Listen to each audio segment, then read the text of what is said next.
Okay, got it. You clicked after me, and I heard you click after me. Because your clicking is so loud that you record your clicking. Like, you realize, I'm sure that the listeners are tired of hearing us start the podcast this way. You realize any movement you make in that office is picked up by your awesome microphone. I'm sitting on a stool today, so you don't hear the squeaking of the chair. Do you even see a chair behind me? No, the chair. Well, you do see a chair behind me. I only see like maybe a Transformers jacket. You see 20 hoodies. Yeah, all of various states. I have to keep all the hoodies in the office because Ann wants me to donate them all. So wait. So instead of getting rid of them, you're hoarding them in your office. Yes. All 20 of them. Shh, don't tell her. How many hoodies do you need? 20 is the question. We're gonna have an intervention. And I'm not gonna look at all the comic books next to me, and we're just gonna forget about those. Exactly. We're not gonna look at your comic books, and you're not gonna look at my hoodies. No, I can see your hoodies. Oh wait, you can see. Never mind. How many? The listeners cannot see any of these things because we are not recording video. Though we could, and you can see our incredibly beautiful offices. That's true. You can see your pop filter that's not on your microphone. It's on the microphone. I'm talking this way. You're just not talking into that microphone. No, I'm talking to the microphone this way. The microphone is. We've got your plug-in headphones. Well, yeah. You're just establishing that you can do the podcast on low monetary things, because I've got my fancy noise-canceling headphones on, and I got Bluetooth connected, and you're in. I got the ones that you get free with your phone. Yeah, of course you do. I figured you got them on a flight or something, and you just kept them. Well, that's thievery. It's not thievery. They give them away to you now. They can't reuse them anymore because they go in your ears. COVID happened, stuff like that. It's no good. Well, we're here, and speaking of COVID, no. Speaking of flights, we left last issue, and Dr. Regulus was taken out by the team. Dr. Regulus. But as you'll recall, last issue in Legion of Superheroes number 286. Chameleon Boy came and grabbed Shrinking Violet and the ever subtle Timberwolf for the Espionage Squad. Because that's who you want. And yeah, when I think espionage, I think Timberwolf. Very quiet, very intelligent. Yeah. He's a sneaky dude. Always sneaky dude. Very, very, just never is going to leave a trail behind him. He's like the Fantastic Mr. Fox. Yeah. Also, as you recall, I love, like, they just had this whole story where Lightlass has him get his features like dialed back. Oh yeah.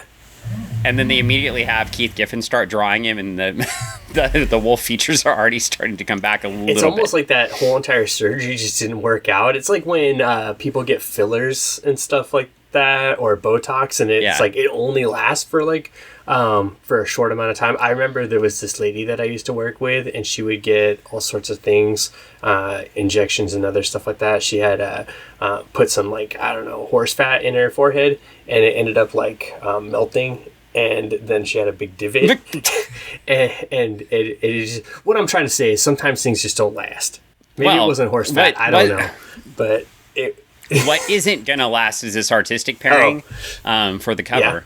Of Keith Giffen and Raphael Tanghal, which is going to be Keith Giffen and Larry Mahlstedt, which was the backup story we saw before. Pretty soon is the artist duo. But interestingly, we get Giffen and Tanghal in the cover, and we've got it.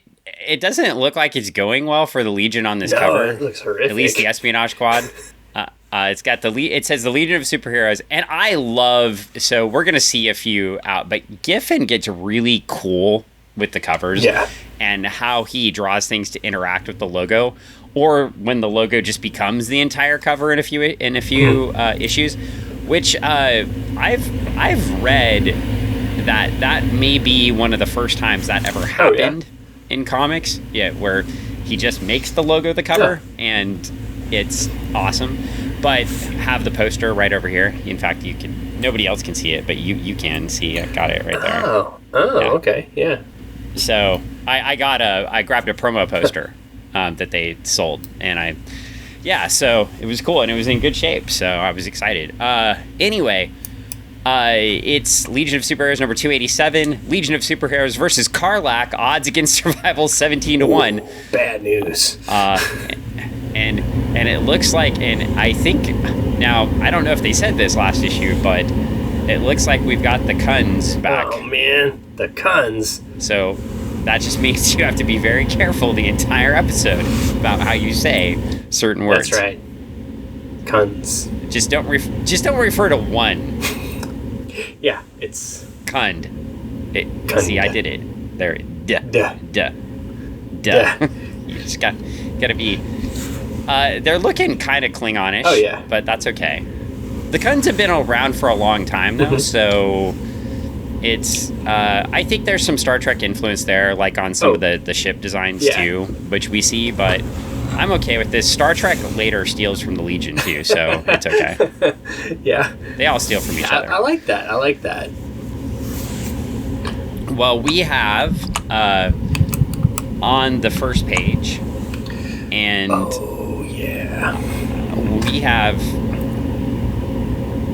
we have a very angry Lightning Lad. Very angry. He's like, Grr.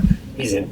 Yeah, he was mad that Chameleon Boy left. Why? The asteroid last issue, back when they were on. I'm not going to say it again. Back when they were on Chameleon Boy's RJ Brand's little asteroid. Yeah, we're not going to do any comparisons. Brandland. Greg has banned me from attempting to do any comedy in this episode. We're going to leave all the comedy to Greg after last episode. It's just, sometimes people have their strengths, and Dan's strength is being a comic book historian. I wasn't even really trying to do comedy. I just thought it was creepy. Sometimes you just do one of those. Yeah, well, anyway. And Starboy is like peeking up from whatever he's working on there with Block. Block's trying to hold something up. I never realized Starboy was such the expert of fixing things, but I guess it sort of makes sense. I mean, he did grow up on like an asteroid, or not an asteroid, on a satellite. He knows things. He's seen a thing or two about a thing or two.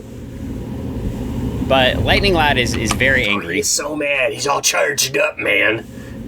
And we've got Lightning Lad, Light Lass, I think Element Lad's hanging back there in the background. Looks like it. Got some Block again. Yeah. It seems like they're really trying to use Block a lot in these. Well, you got to put him into play. I guess new character. Yeah. Give him something to do. New ground.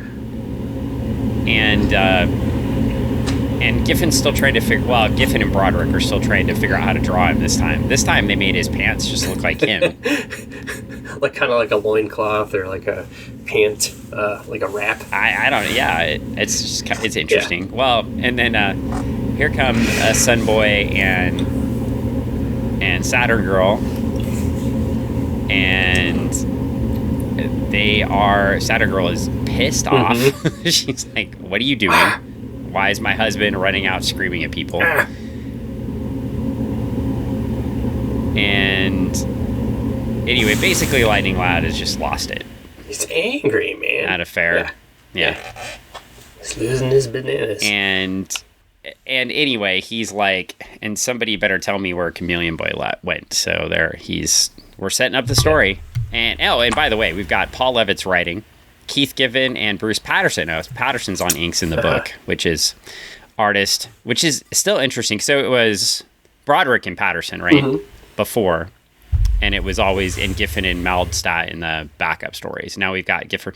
I wonder why would they do that? Is it just a timing thing usually, or are they just? Do you think they were just trying out pairings? I think they might have been trying out pairings. It could have also been timing. Like they had different projects that were going, and they might have just been moving through different projects, and it might have been a matter of, oh, well, we have this project, and we think you're better suited for this, or you're tagged for this, so why don't you just go do this and we'll just move you around. I think sometimes it's just luck of the draw too. So it just depends on who's running the bullpen. Because Mahlstedt really makes Giffen's, a lot of his hatching and his fine line work look really neat. And Patterson is really heavy on this stuff. Yeah. I mean, it's just like, he's so heavy, like the faces almost have no form. It's like... Yeah. I've listened... It's like he's trying to draw every line, ink every line, which if you try to ink every line in Giffen, that's a lot of lines. I've listened to a couple different interviews with different editorial staff members from this era, and it is interesting because sometimes it was just a matter of who was in the room at the time when they were passing out assignments, and some of the pairings for different books just happened that way. That's why there was such a it seems like such an odd mashup of creators working together in this time frame, because it was like, oh well, it wasn't always consistent, because it was like, oh you're here today, and we need this being worked on now. Well, it's interesting too. Giffen before he passed, on his podcast that was called "I'm Not Dead Yet," which was humorous, like, and not so humorous later, but it's his sense of humor, right? But he really said this was his second chance at the industry to come back, and so I think that may be part of it too. They gave him a couple backups just to make sure he could make deadlines, because you see, just on that first page, the amount of work he spends on backgrounds is insane. I mean, look at all the lines just on the wall. And it really gives the Legion that futuristic look you'd expect. I mean, even some of the cheesy stuff that almost could be like Silver Agey, like dials and buttons, they just look cool. Like, it is a different look than the first two books that we get out of this run. And do you know what else Giffen got at this time, around the same time? No, what was that? Omega Man. Oh, wow. So, yeah, he was drawing two really intense outer space books. Because did you forget that Keith Giffen co-created Lobo? No. Yeah, so... I want so much Lobo. Yeah, so there's going to be no Lobo here.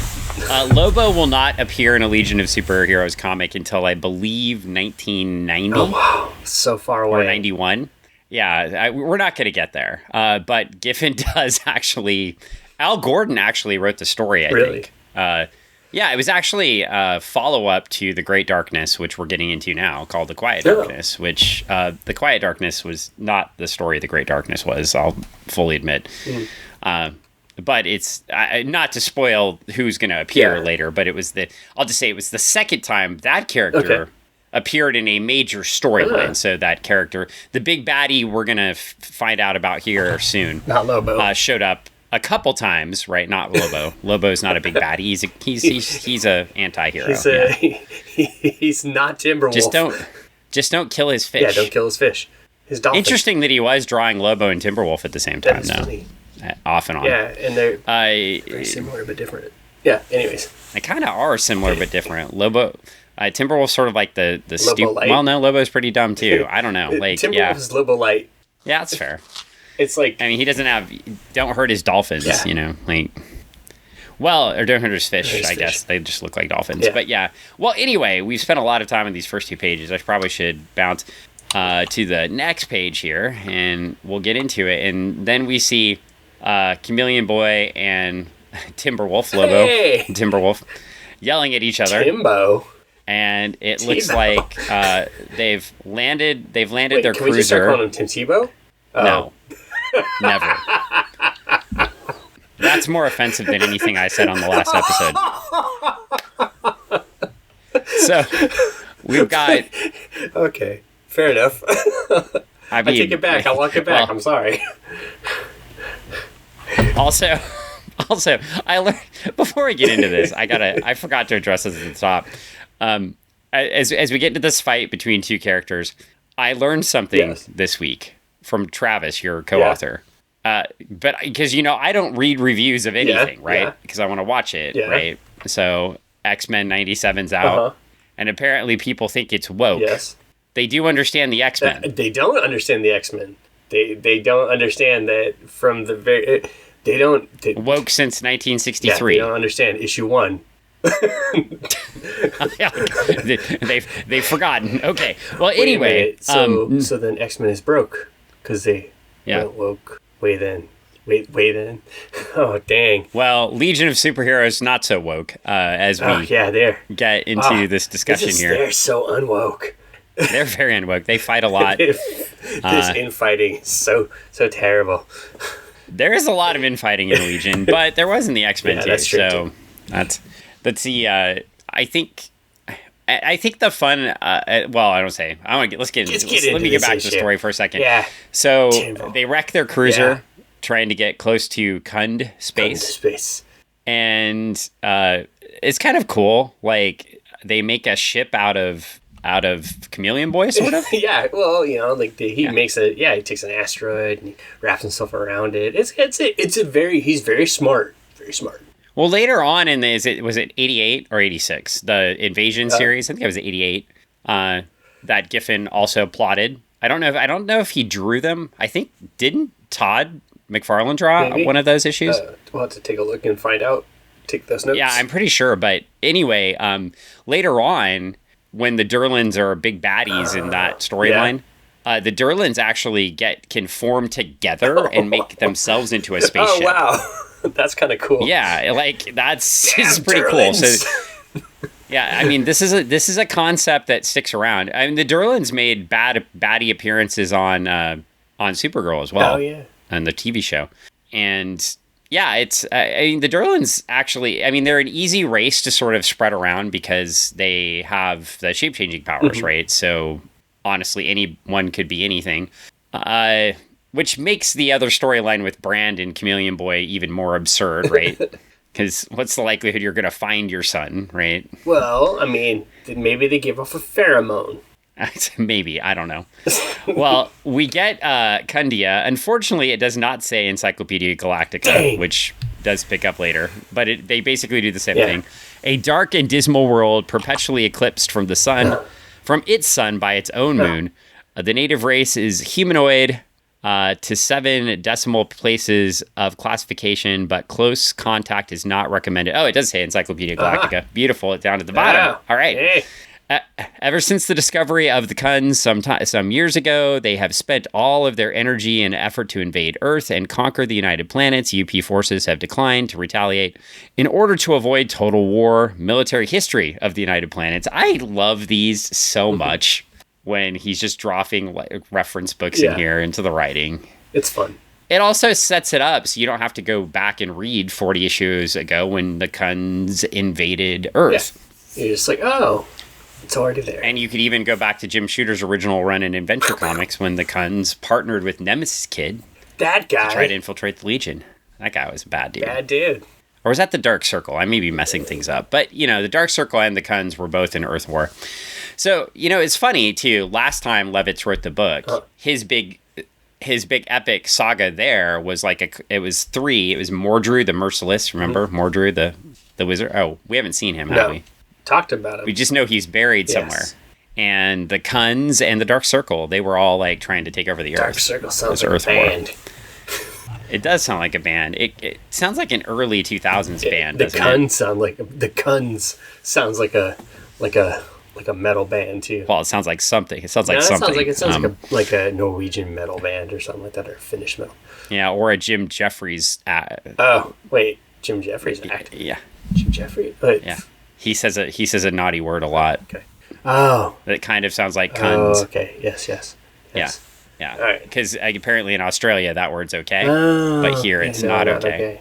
Yeah, it bugs me. I can't watch this comedy because I'm like, ugh, I hate when you say that all the time. Well, moving forward. Well, back on Earth. Meanwhile, back at Legion headquarters. Yes. The Lightning Lad is now finding out where he went. Ow. He's like, if that idiot thinks I'm going to let him commit suicide on the Kund world and take 2 other Legionnaires with him, he's got to be nuts. Well, he is. Yeah. And then Lightning Lad electrocutes himself, and he quits. Everybody's like, what?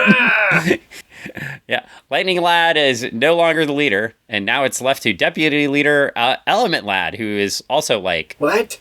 Huh?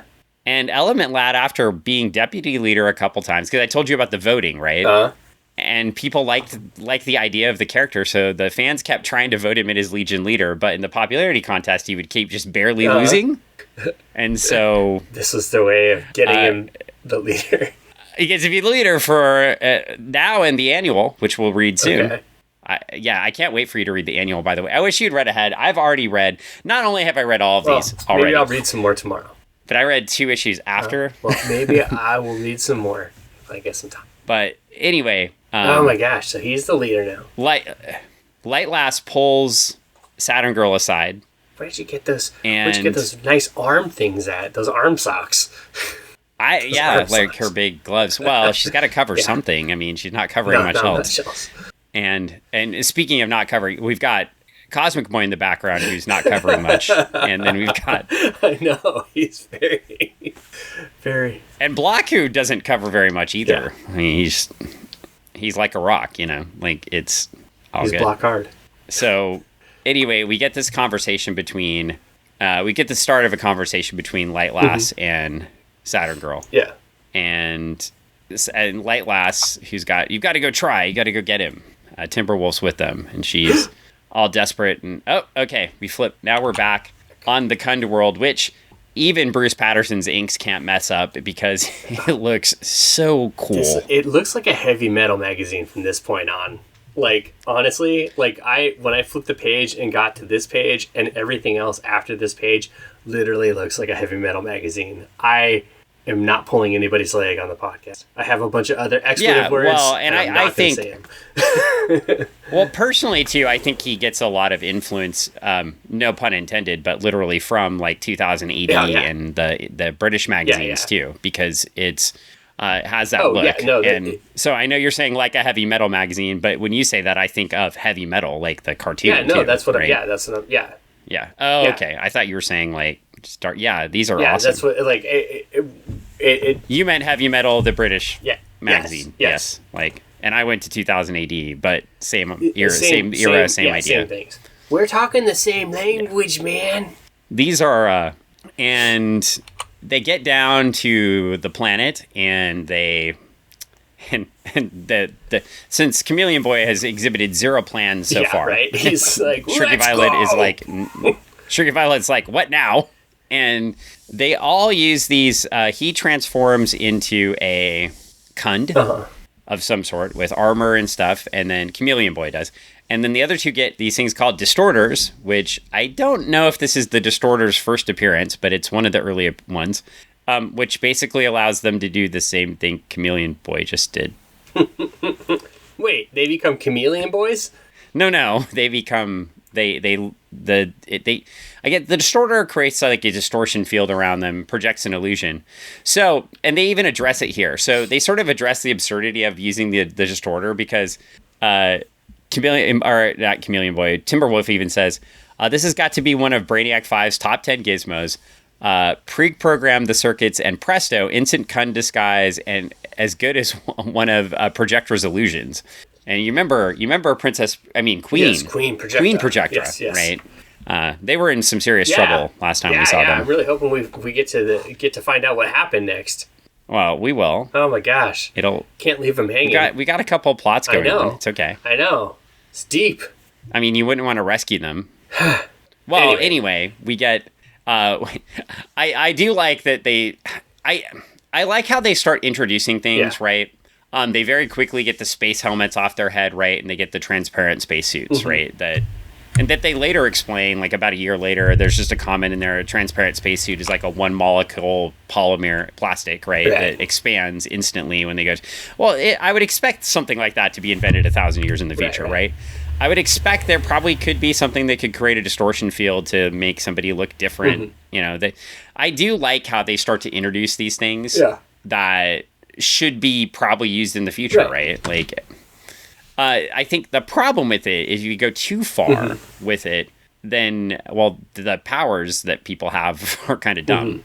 It's what's the point of Chameleon Boy's power if you can just put this disc on yourself and transform and look like something? Well, I think his power... Or Projectra's power, for that matter. Well, I think theirs is temporary. It only works for, a short amount of time, probably, maybe. It's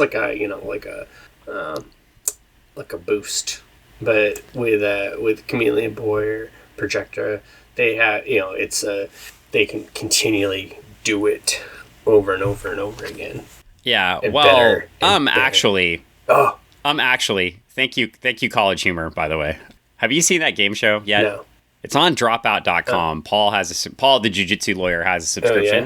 Oh, yeah? And they have a whole game show on College Humor now that's like, it's actually, yeah. And basically like they'll give you something from pop culture and there's something wrong with it. And then you have to buzz in and say, actually.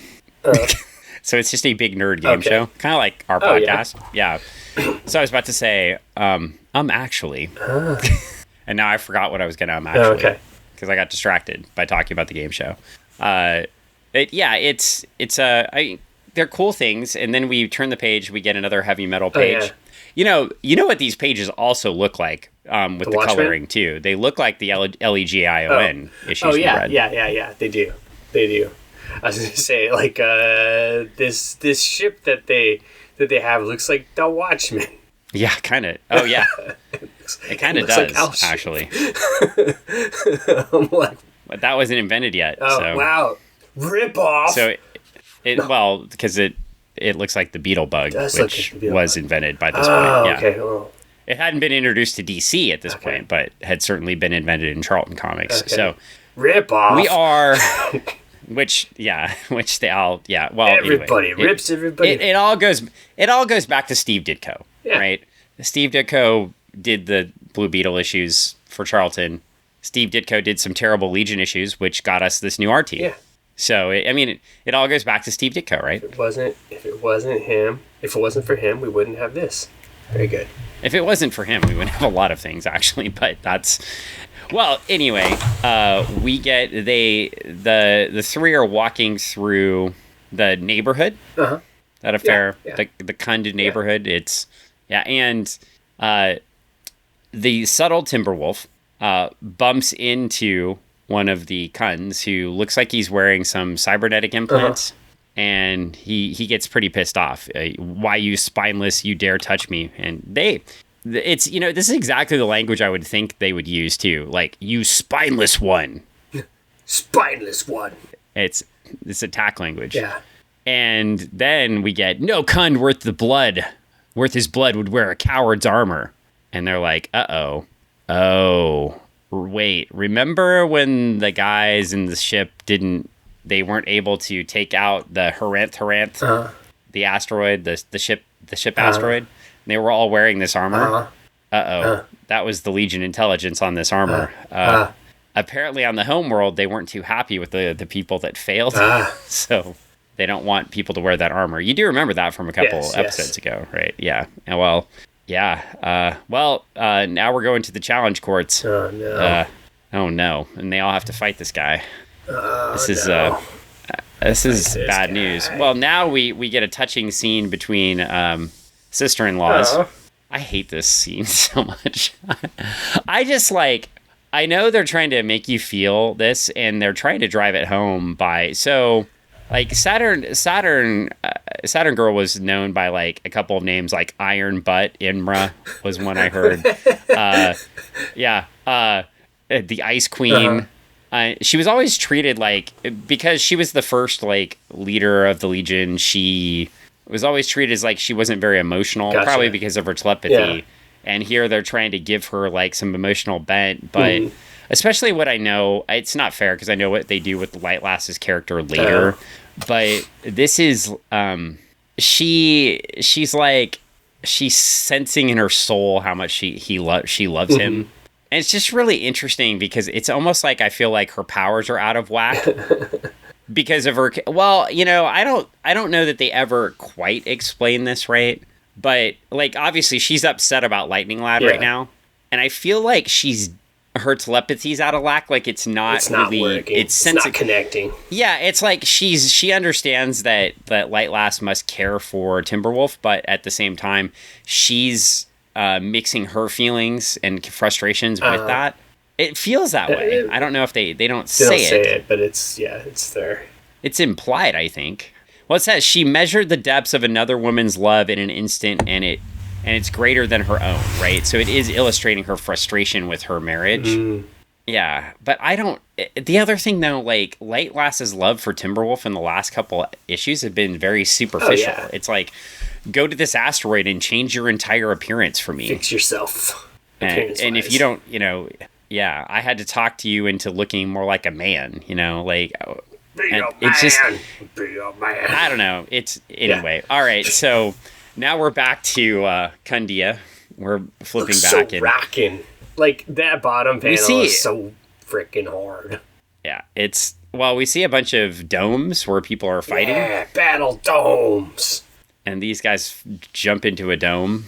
And, I mean, what would happen? Like, how would you feel if you just bumped into somebody on the street? Let's say we were at a con and we just bumped... Let's say we were at SummerCon. And they're like, hey, we need a battle now. But it's like, what? Like, fight? Yeah, let's say we would just happen to be at SummerCon on Saturday, June 22nd, 2024. Hypothetically, walking around handing stickers to anybody that wants them, because, of course, we're not going to table there because it's SummerCon, and that's way too cool for us. Like, we're going to table there. But we have booked this in our schedule, and we thought we were going to go on Friday the 21st, but I already had a trip planned to Disneyland, so... Oh, yeah, okay. I'm going to land at, like, midnight, and then we're going to SummerCon the next day. I'm going to be in a great mood. Yeah. So we can go find the original inventor of the Kuns, Jim Shooter. And we are going to find Jim Shooter. Yeah. And so, you know what's going to be really cool, by the way? So I already have an issue of Adventure Comics where Neil Adams, Kurt Swan did the interiors, but Neil Adams did the cover. Yeah. And I have Neil Adams' autograph on that issue. And I'm going to go get Jim Shooter's autograph on the same issue. Bring the value down. Yeah, exactly. That is not the response I expected at all. You're probably right. I wouldn't let that man touch that comic. That's fair. Maybe I should have him sign a different one. Go buy a second one. Have him buy a different one. I thought this was going to be cool, and you're like, yeah, no. I'm just joking. Well, no, I mean, cool. you're making good arguments here. So no, just joking with you, dude. You take it so serious. We flip the page. Oh my god! You stopped the whole thing. You're like, that's it. I'm done now. we flip the page. Well, come find us at SummerCon in June. But was that a belch thing? Yeah, like what the fuck was that? It was the wrong button, but that's okay. It was still good. Are you okay on the other side? Like it's the you got me to cuss for the first time this episode. Like I'd been so good. I see. Stupid noisemaker. I know. Well, we definitely get this dude is pissed. Yeah, well, he's angry. He's so mad because he got bumped by these guys in this armor. So he's gonna fight with these guys because they messed up his whole day.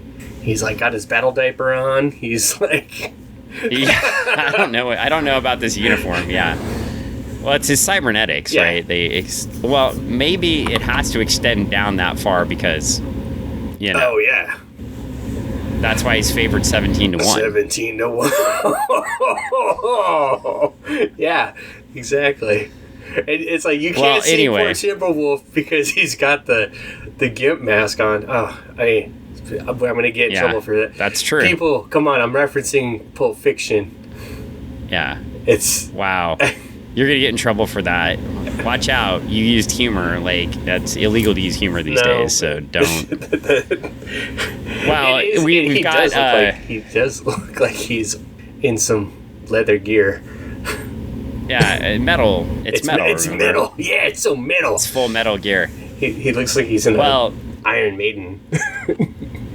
Anyway, Karlak starts the fight. We find out. Oh no! And he aims like a grappling hook. Yeah. At Shrieky Violet, and she shrinks down and starts fighting him. And then, well, I guess they think it's done now because now Timberwolf and they didn't even try to stay in costume. No, it's like this was over, done. We're out of it. And we're going to get a nice battle between Timberwolf and Karlach. And the odds start to change amazingly. It's like the amazing Outworlders have defeated Karlach. And somebody won their 17-1. They bet on the Off-Worlders. Yeah. Oh, no. Well, I mean, like, man, Timberwolf took the gloves off. Literally. Yeah, he did like a flip and another flip and then kicked him in the face. Yeah. So we got a flip and a face kick. Yeah, it's just basic side kick. I mean, you think Karlach would have been able to defend against that? No, he wasn't ready for it. Well, he's the best fighter they have, and he couldn't anticipate a punch, or a kick. Like that seems. I don't know how you become world champion if you get kicked in the face all the time. I mean, that seems like a bad idea. Face all the time. He wasn't ready for the smoke. Well, anyway, Chameleon Boy grabs them all, they all grab hold of Timberwolf, and Timberwolf punches through the dome. Boom! Ouch! And starts going away. There's a whole ton of Kirby crackle going on. Insanity! It's crackling Kirby everywhere. It's cool. I mean, like almost 2 pages of it when you think about it, because it just keeps going. And this ship flies in, and it's like, Legionnaires over here, and they just jump in the ship. And they get there, and we see Colossal Boy in a colossal seat.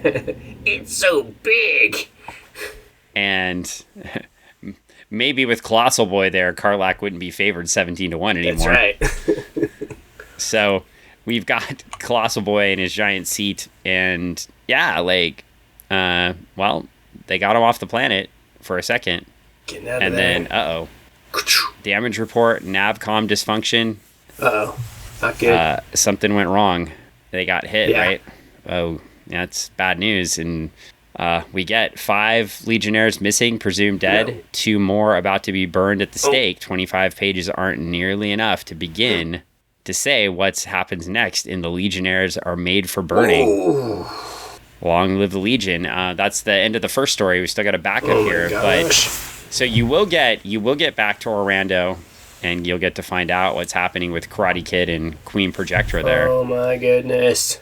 And you're going to have to wait a whole issue to find out what happens to these guys. Oh my goodness. That's why I think, too, like, it's great, but I think that's also why, remember what I said, Paul Levitz said these were never meant to be read, like, in order. Graphic novel style. Because this is like, it's a taste. It's a nice sampling for you, but it's a meal unto itself, right? Yeah, well, and we get it's the keep you coming back, right? We're going to rotate between these stories, so you are buying month to month, right? We're going to keep you excited. I do. He gets more serialized later in his writing, and not too far in, because we're about to have one of the most epic 4-issue stories ever written. So it does get more, serialized and not going back and forth, but he's doing a lot of build-up still. And I do like this, though, right? Like, if you are reading a comic month to month, it's not like he abandons the other storylines and doesn't reference them at all, right? Well, it's like I flipped the page here to go into the backup story, and I'm expecting something, and I get something else, which I'm happy with, and we'll get there. But I was expecting something. I was like, what's going to happen? You're expecting Karate Kid and Projector to be on a pyre, and you turn the page, and it's okay. So I'm gonna pick the least favorite art combination. I'm just gonna say Broderick with Mahlstedt inking is definitely the worst of the 4 combinations by a lot. And for listeners out there, just to give you some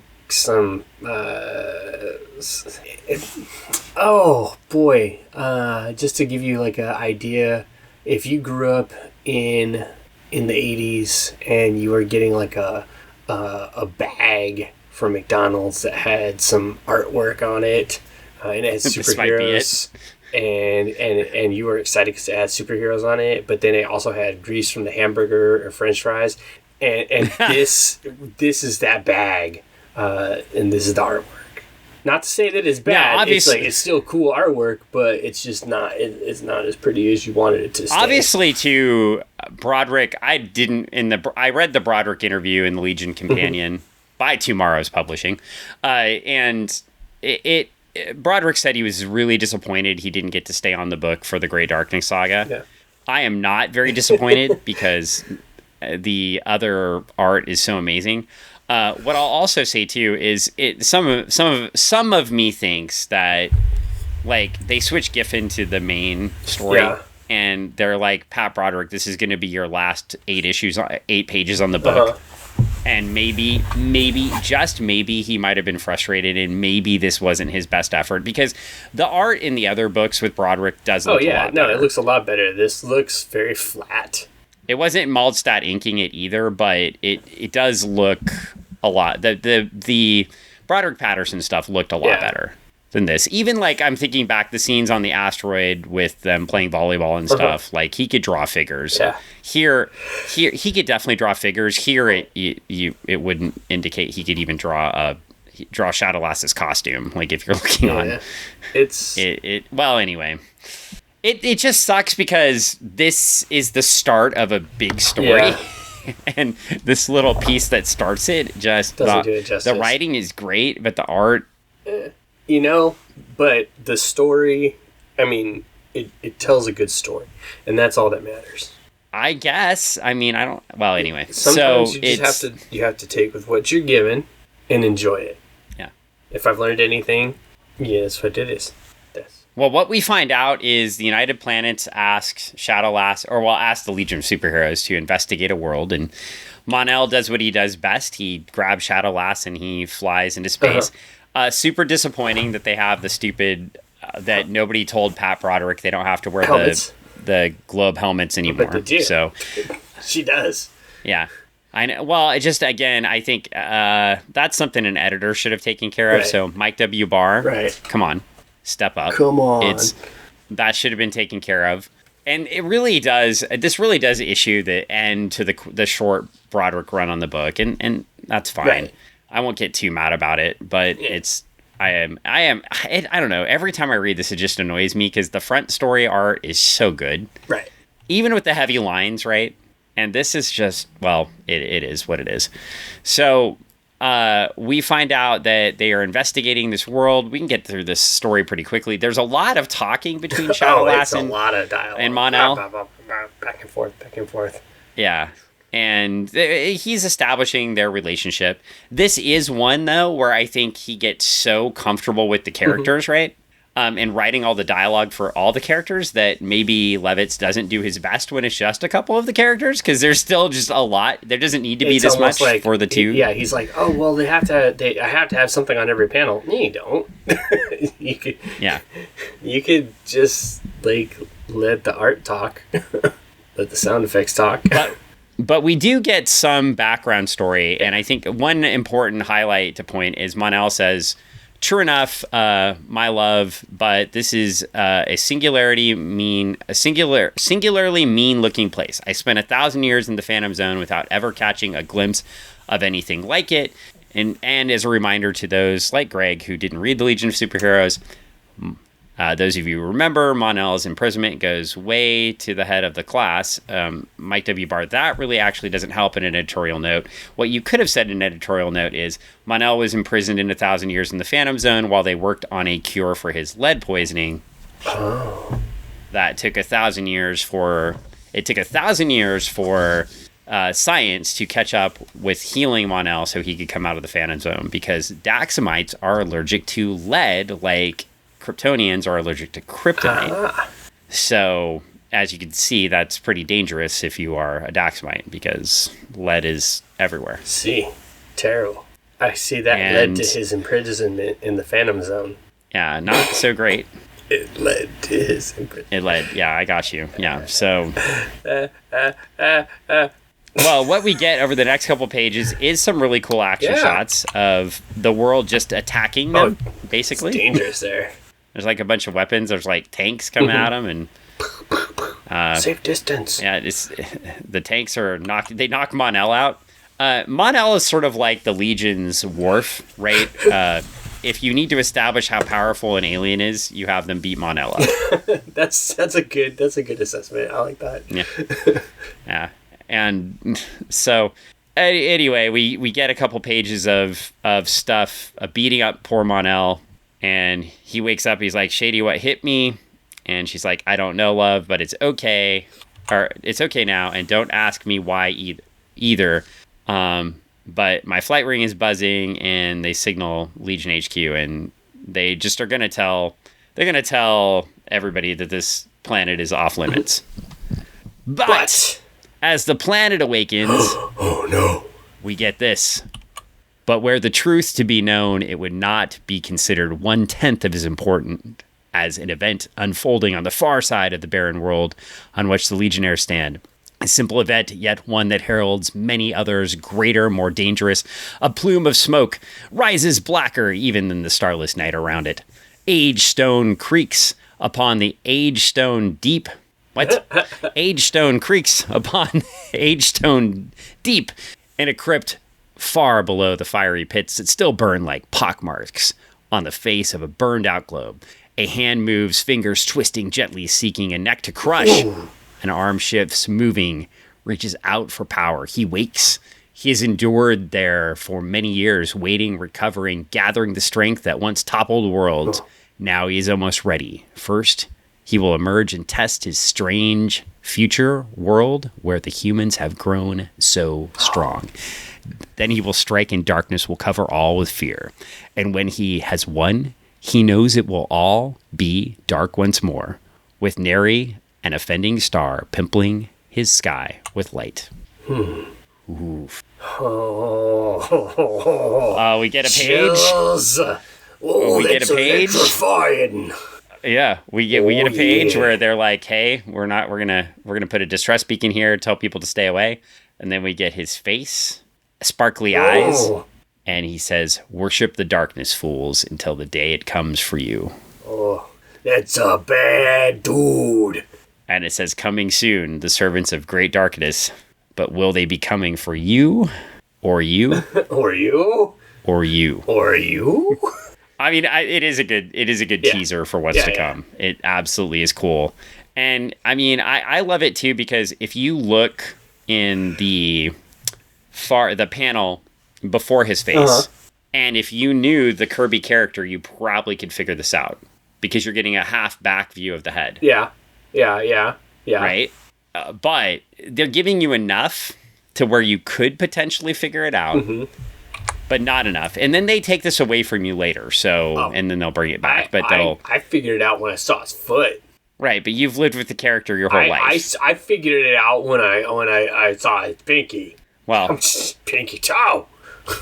Well, we get the letters page, and we get the last of the letters about the Roy Thomas run. And we get a letter. I love these letters. Here's from Mike Turner of 13841 Feather Sound Drive in Clearwater, Florida, 33520, if you want to write this man. And he says, fantastic. This is the only word for Legion 283, the startling secret of wildfire.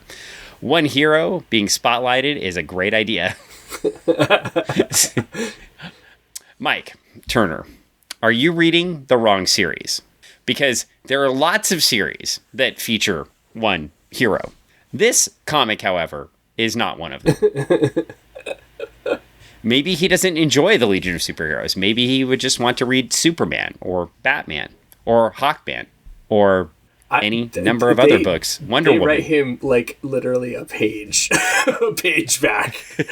Dear Mike, have you ever read the books before? We cover so many characters you've never seen. Yeah. We have to cover all the characters. Well, no. They didn't write him a page back. That was all Robert Booth's editor. They don't write to Mike Turner at all. I thought they wrote. Yeah, it's Dear Mike. Dear Mike that's Mike Turner, but Dear Mike would be Mike W. Barr. I thought they wrote. I see. But somebody does get like a half-page story. I thought they're writing. Right? Talking about all the other characters, which I think is great. I see. I thought it was a Dear Mike back to. I thought it was a. I get it. I thought they were writing back to him saying, "Hey, we write a lot of stuff about a lot of things." Though, as a I will highlight something in this letter about the Reflecto saga. It says, once the Ultra Boy mess was cleared up, in my mind anyway, I really did enjoy the rest of the issue. So once the main part of the plot of the issue was cleared up, then he liked the rest of the issue.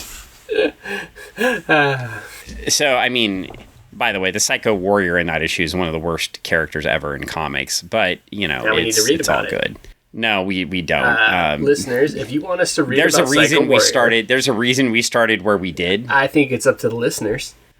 You know, the listeners don't really want us to read the Reflecto saga. Okay. Nobody wants to be subjected to that. They don't want us to reflect on it? Listener, they should hear how happy I am. I gave you good things to read for I know, once. you're so excited about the this. happiness. And they're going to want us to go back. I'm so happy and excited about all of this. Well, we do have a couple of announcements. Oh, okay. So, yeah, I met with someone. Oh, yeah?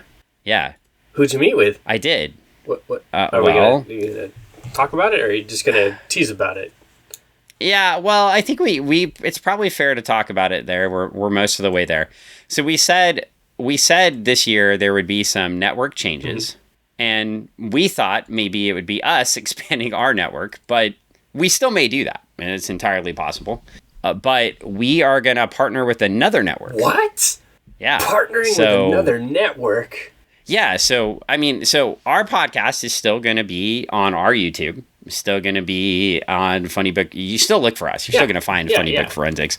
You can even still go to our website and you can get our podcast. So that none of that changes, right? That's all the same. Yeah. But we're also going to be through our RSS feed. So I almost said they're going to distribute us, but that's not even the case. But Project Nerd, those people, is going to start carrying our podcast, or our RSS feed, on their site. Very cool. So I met with Iggy and Project Nerd, and yeah, we're super excited about that. So news to come. It's not going to happen quite yet, but we're working on a start date with them as of right now. So we also recommend you just go check out all the cool stuff that they're working on. In addition, we'll be on the Press Play podcast. Yeah. Heard of them. Probably to promote this, I would assume. I mean, Iggy wants to talk to us, and I told him that's dangerous. Like I said, you bring us on. And he's like, well, bring you on to promote the podcast. And I said, well, you should probably pick a book for us to talk about, because if you just bring us on to talk, I mean, we're just going to end up talking about stuff. I mean, he's done this in the past where when we were at Omaha and we sat down and talked, and it was a matter of like, hey, we're just going to hang out and talk about stuff. And like 3 hours goes by, and it was like his wife had like walked away and left. 3 hours goes by, and I was the Ocon comic champion. Yeah, you had the belt. I had the belt. Yeah, it was so. I even disappeared to come back with a belt. Everything happens. So the important thing here is, So we're excited for this partnership. It's going to be awesome. We love Iggy. We love Project Nerd, so we're excited to be a part of what they do.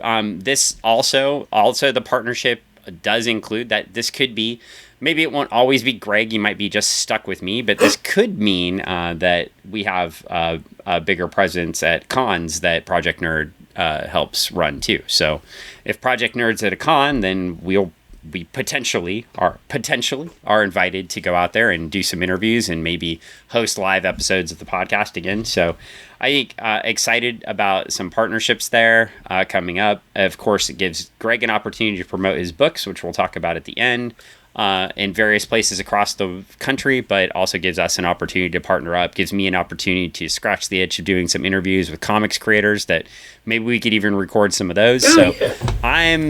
I'm pretty excited to get this partnership going, and who knows where it leads for us. If it leads to nothing, it's fine, because we get to hang out with great friends and be part of a really cool network. And if it leads to other things, like more appearances where you can get our fine Funny Book Forensic stickers and other different things and come meet us, even better. So I mean, I'm pumped up. It sounds like a a fun thing. Yeah. So, but what I will say too, with that, nothing changes from our perspective. So if you're already subscribed to the podcast feed, you are golden.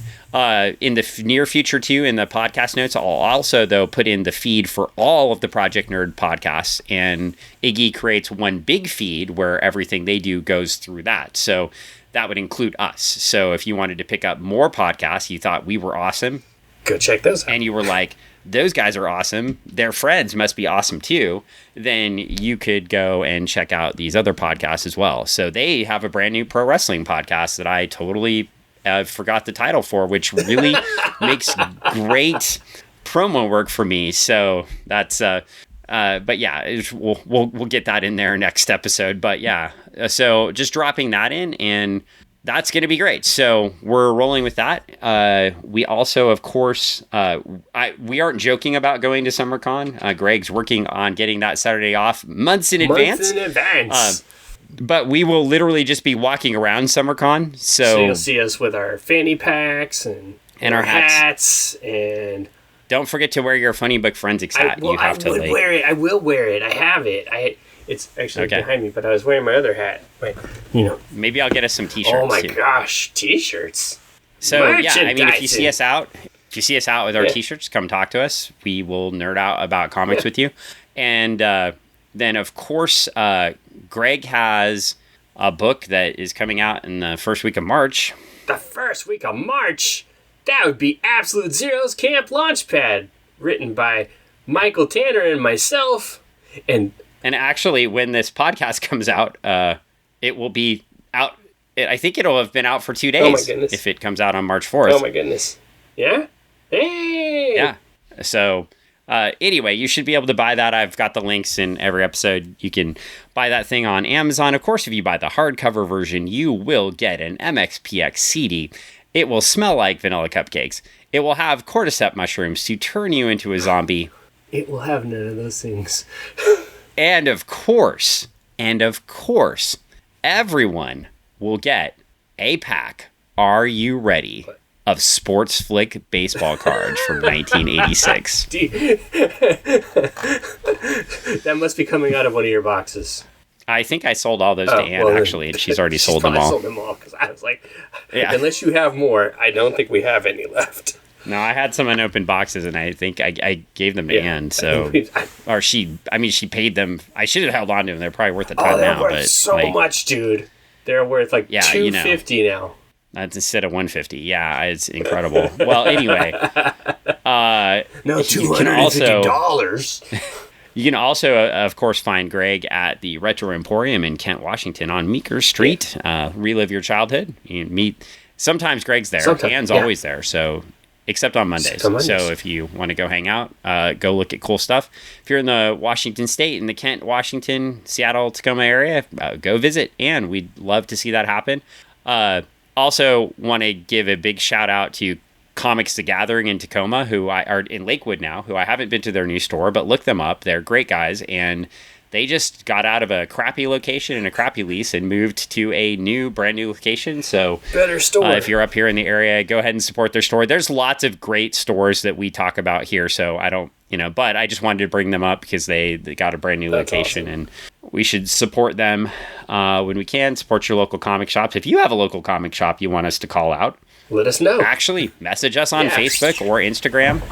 And we'll call out your favorite comic shop too, because we love local comic shops. So that'd be awesome. I know besides your book with Mike and Gabrielle, I know Starlight number 7. I know, it's going to be launching probably the end of March. In March, Britt just sent over a image for the cover, and it looks amazing.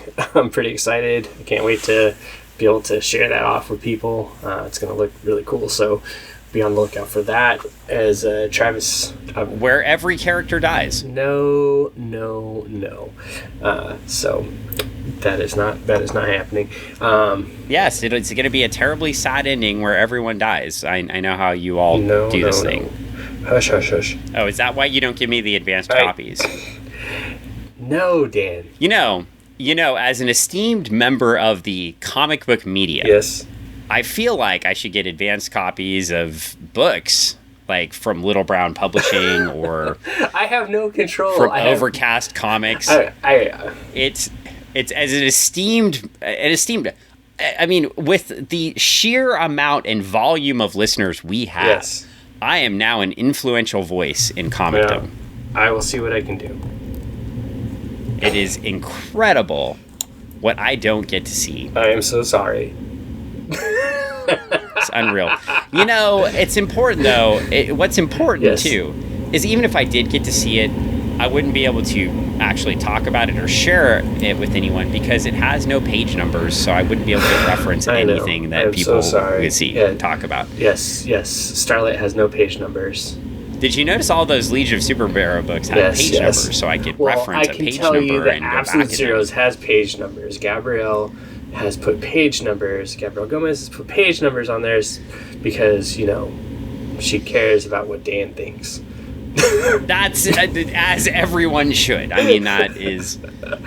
I noticed I posted on Facebook on Travis's feed about the X-Men cartoon. I wrote basically that I don't read or care about anybody else's opinion about comics, and then realized like an hour later I do an entire podcast about comics that people listen to. You don't care, but you care about your opinion about comics. I mean, it is a very debater thing I don't care what you guys think about comics. I also think what I meant by that was that like I personally don't get geared up when something new is out there. I want to see it. Yeah. Then I'll talk to people about it, right? But it's like I'm not going to let somebody's opinion cloud my enjoyment of something. Yeah, I want to experience it.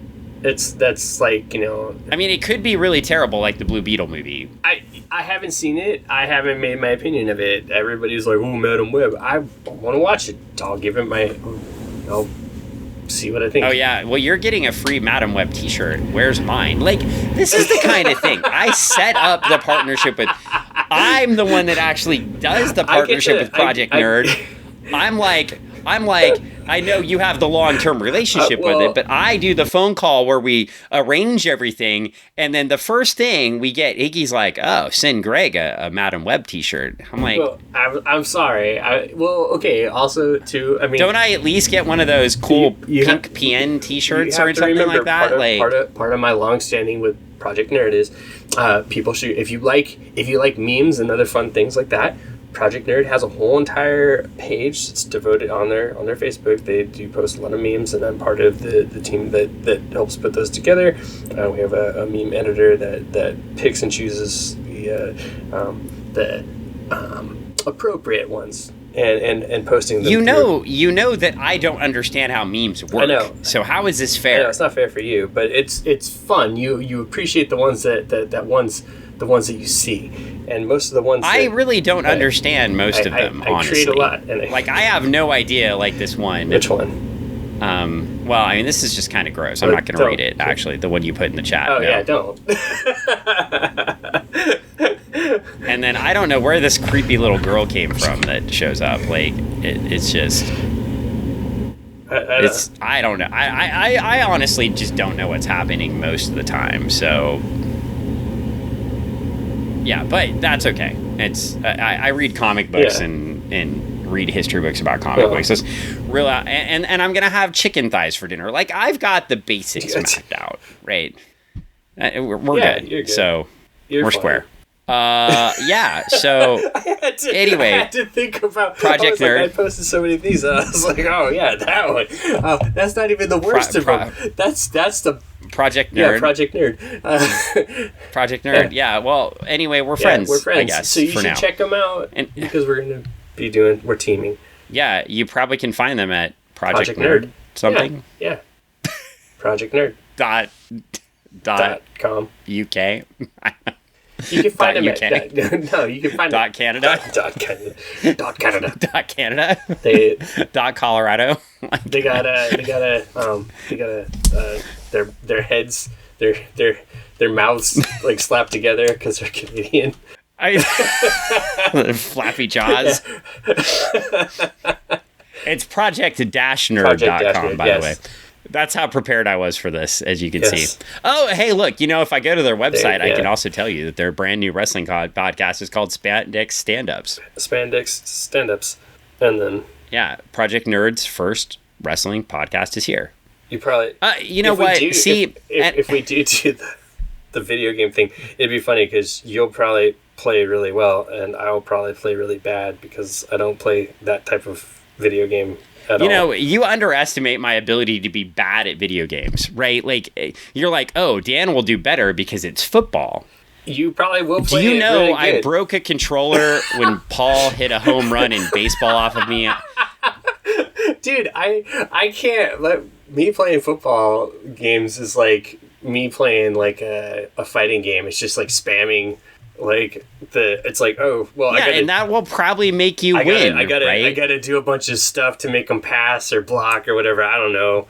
X, square, circle, right button. I don't, depending on which system I'm playing on. If I'm, so it's like I'm going off a PlayStation. So I'm like, well, anyway, we're helping Project Nerd get their content back going, and we're excited to partner with them. So it's going to be great. I also told Iggy that our commercials for things sound about like this, so he was expecting for us to just totally not know anything about what we were doing.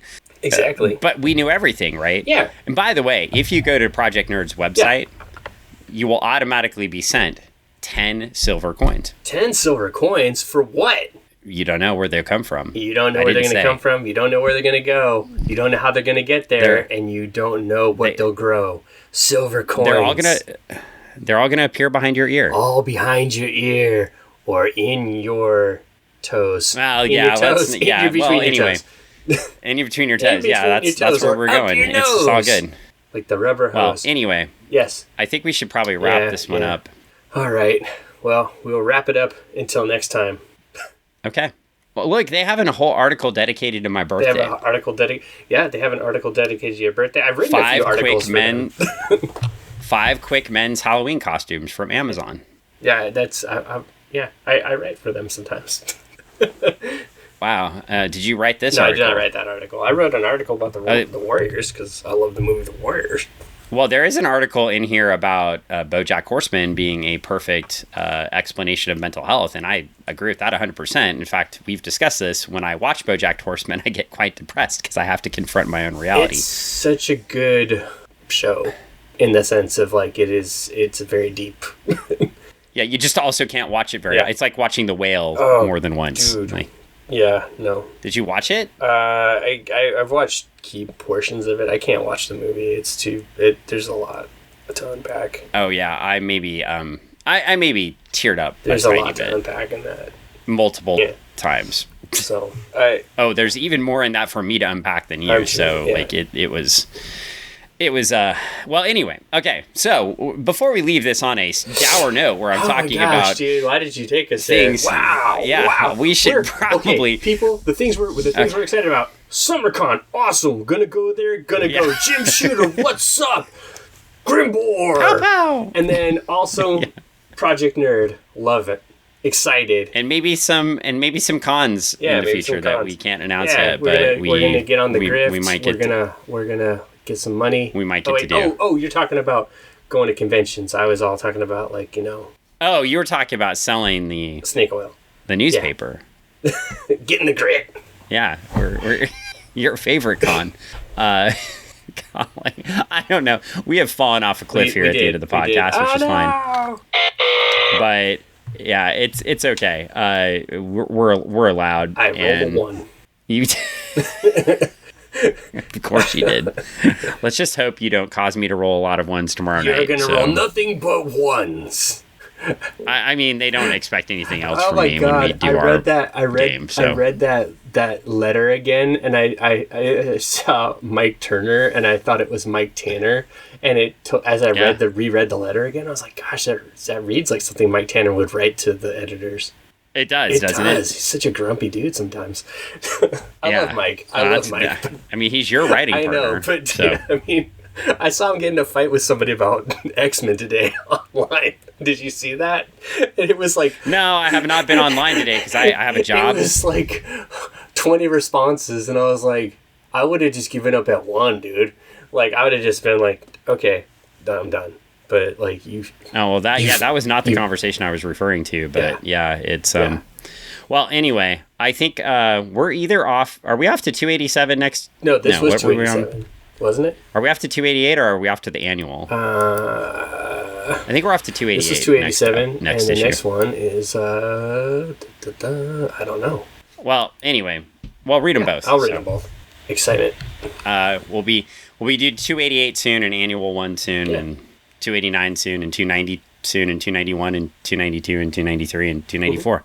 And then we'll be done with Legion for a while, because we probably should read other things, because I spent the entire 2 months doing Legion, because it's amazing. It's okay. This has been fun. I'm liking it. I'm glad that you read the first couple and you were like, what is he getting me into? And then you're like, oh wait, he wasn't lying. It does keep getting better each time. So, all right. Well, we're out of here, and we will see you soon. That's it. Talk to you later. Goodbye. Bye. Goodbye. I've got to find the button. I can't find the button this time. I buried the thing. There's the button. I did too.